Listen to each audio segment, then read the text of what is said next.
for the vision is yet for an appointed time. But at the end it shall speak and not lie. Though it tarry, wait for it, because it will surely come. It will not tarry.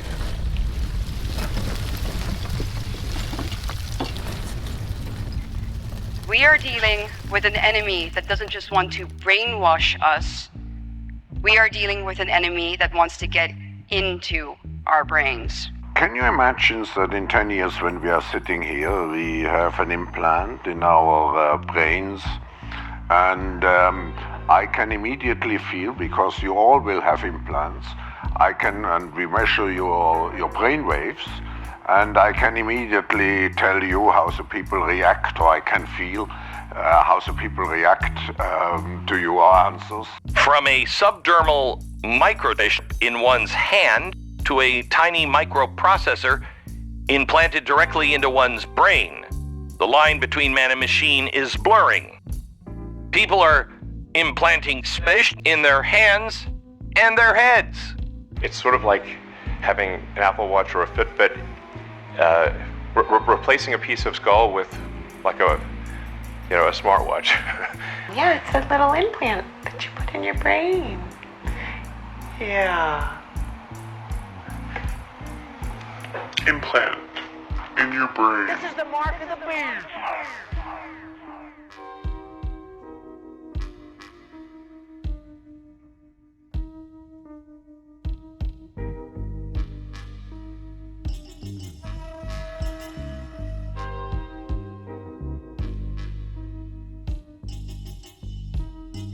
Would you get the Neuralink? Did y'all get the Neuralinks? What's that? You never heard Neuralink? Nah, but our viewers and listeners, they might not know either. So okay. So Neuralink is a company I believe Elon Musk is involved in. It's they want to put in your brain. Oh, basically you can live like the Matrix. Oh yeah, let me get that. Fuck that. Yeah. Hell yeah. That's another way to control you then. We already controlled. I don't care. Give me that shit. So like instead of like reading books stuff, like how you got all your smartphone, just imagine your smartphone in your brain. Oh, I definitely need that. Fuck that. That'll upgrade me. I'll be smart as shit. Nah, let me stop. Shit. That's Yeah. I don't know. I don't know how I feel about that. So if you start seeing famous people do it, would you like? I think that's what usually happens. They roll it out with people that's of a higher stature. Like, all right, look, he doing it. He got to 100 books. The Rock just got to 100 books. We don't know that. The thing is, I never really wanted to do something because of famous people as I got older. Because when I was younger, Michael Jordan, you know what I mean? Of course, I wanted to play ball because MJ, They tell you can play ball like Michael Jordan, like you just program all of them. Now, as I understand it, your technology is ahead of what Elon Musk has accomplished so far at Neuralink. How much farther ahead, and how is what you're trying to do different than what he is trying to do?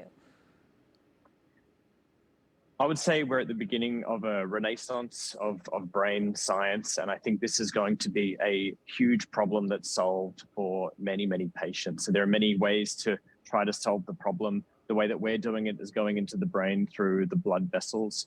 We're on a particular path with FDA, and we've been able to leverage decades of knowledge around safety of leaving devices in blood vessels, and the way that we can expect the body to react to that. So it's a different approach.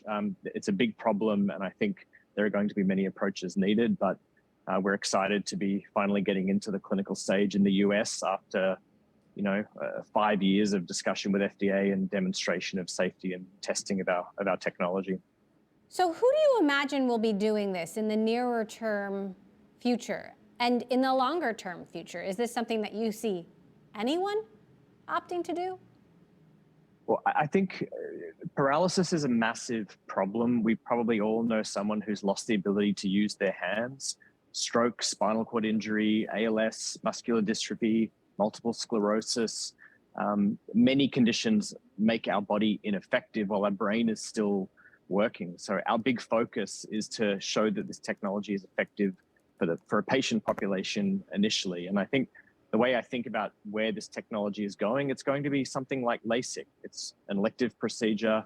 It helps you engage with technology more. You reconnect with the world. You overcome physical disabilities, and you reestablish your digital world. So you think that in the future, putting a device inside your brain will be as easy and simple and desirable as getting LASIK eye surgery? Well, LASIK eye surgery is a minor procedure, still a laser on your eyeball. It comes with risk and it takes a couple of hours. It's in a day procedure unit. That's the types of physicians that are putting in stents and pacemakers are using the same technology that would be putting in a brain-computer interface if it goes through the blood vessels. So that's a cath lab, and they are thousands of them across the country with many, many physicians who can perform the procedure. It's a day procedure. It's invisible to the outside world, and it helps you reconnect, and it offsets our, all of the things that come with a human body that can fail for a number of reasons.